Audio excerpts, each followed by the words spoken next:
The game changer doctor Shafiqur Rahman ও শাইখ আলী হাসান ওসামার নতুন পথ চলা।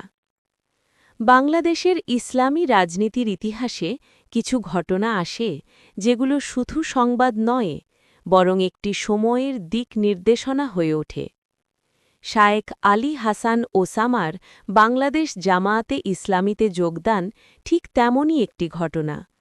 এটি কোনো হঠাৎ সিদ্ধান্ত নয়, কোনো আবেগের বহিঃপ্রকাশও নয়। এটি ছিল দীর্ঘ পর্যবেক্ষণ, গভীর অধ্যয়ন এবং সত্যের নীরব অনুসন্ধানের ফল। প্রায় ১.৫ বছর আগে যখন শায়েখ আলী হাসান ওসামার বক্তব্যে জামায়াতে ইসলামের প্রতি এক ধরনের সহমর্মিতা দেখা যায়, তখন অনেকেই বিস্মিত হন। কারণ কওমি ঘরানার আলেম সমাজ ও জামায়াতে ইসলামীর মধ্যে দীর্ঘদিনের কিছু তাত্ত্বিক মতপার্থক্য ছিল। কিন্তু সেই সহমর্মিতার পরই আমরা আবার দেখেছি তিনি জামায়াতের কিছু ভূমিকা নিয়ে খোলামেলা সমালোচনা করেছেন। এগুলো ছিল না বিদ্বেষপূর্ণ সমালোচনা, বরং ছিল একজন সচেতন আলেমের সংশোধনীমূলক প্রশ্ন। যারা গভীরভাবে দেখেছেন তারা বুঝেছিলেন এই প্রশ্নগুলোর ভেতরেই লুকিয়ে আছে সত্যকে জানার আগ্রহ।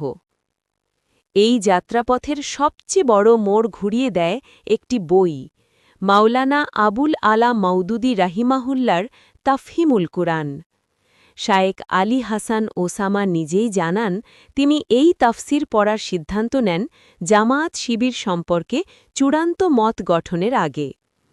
মাত্র ১ মাসে এই বিশাল তাফসির সম্পন্ন করার পর তার উপলব্ধি ছিল সম্পূর্ণ ভিন্ন। তিনি স্পষ্ট ভাষায় বলেন, জামায়াত ও শিবিরকে সমালোচনা করার আগে অন্তত একবার তাফহিমুল কুরআন পড়া উচিত। এই তাফসিরই তাকে বুঝিয়ে দেয় কুরআনের সমাজ, রাষ্ট্র ও রাজনীতির দৃষ্টিভঙ্গি, ইকামতে দ্বীনের প্রকৃত মর্ম এবং ইসলামের পূর্ণাঙ্গ জীবন ব্যবস্থা। কিন্তু এই পরিবর্তনের পেছনে আরও একজন মানুষের ভূমিকা ছিল, যিনি আজ অনেকের কাছেই গেম চেঞ্জার। তিনি হলেন বাংলাদেশ জামায়াতে ইসলামীর আমির ডক্টর শফিকুর রহমান। তার নেতৃত্বে জামায়াত একটি নতুন ভাষা পেয়েছে, নতুন ভঙ্গি পেয়েছে, নতুন গ্রহণযোগ্যতা পেয়েছে। বিশেষ করে সাম্প্রতিক গণ অভ্যুত্থান পরবর্তী সময়ে তার ধৈর্য, উদারতা এবং দলমত নির্বিশেষে সবার সঙ্গে সংলাপের মানসিকতা আলেম সমাজকে গভীরভাবে প্রভাবিত করেছে। ডক্টর শফিকুর রহমান জামায়াতকে সংকীর্ণ গণ্ডি থেকে বের করে বৃহত্তর জাতীয় ঐক্যের পথে নিয়ে গেছেন। শায়েখ আলী হাসান ওসামার বায়াত কেবল একটি ব্যক্তিগত সিদ্ধান্ত নয়, এটি কয়েকটি বড় বার্তা বহন করে। প্রথমত, কওমি ও আলিয়া ধারার আলেমদের মধ্যে যে অদৃশ্য দেয়াল ছিল, এই ঘটনা তা ভাঙার সূচনা করেছে। দ্বিতীয়ত, জামায়াতে ইসলামী প্রমাণ করেছে তারা সমালোচনা শুনতে জানে, নিজেদের সংশোধনে প্রস্তুত।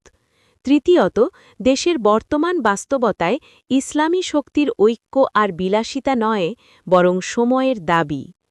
শায়েখ আলী হাসান ওসামার পথ চলা আমাদের শেখায়, আগে বুঝতে হয়, তারপর সমালোচনা, আর সত্য পরিষ্কার হলে তা গ্রহণ করতে হয় নিঃসংকোচে। এই যাত্রা তরুণ প্রজন্মের ইসলামী কর্মীদের জন্য এক বড় অনুপ্রেরণা। ডক্টর শফিকুর রহমানের প্রজ্ঞা এবং তাফহিমুল কুরআনের জ্ঞানতাত্ত্বিক ভিত্তি আজ জামায়াতে ইসলামীকে এমন এক জায়গায় দাঁড় করিয়েছে যেখানে ভিন্ন মতের মানুষও শ্রদ্ধার চোখে তাকাচ্ছে। অভিনন্দন, শায়েখ আলী হাসান ওসামা। আপনার এই নতুন সফর উম্মার জন্য কল্যাণকর হোক। অভিনন্দন, ডক্টর শফিকুর রহমান। একজন দক্ষ কারিগরের মতো আপনি যোগ্য মানুষদের একটি পতাকার নিচে সমবেত করতে পারছেন।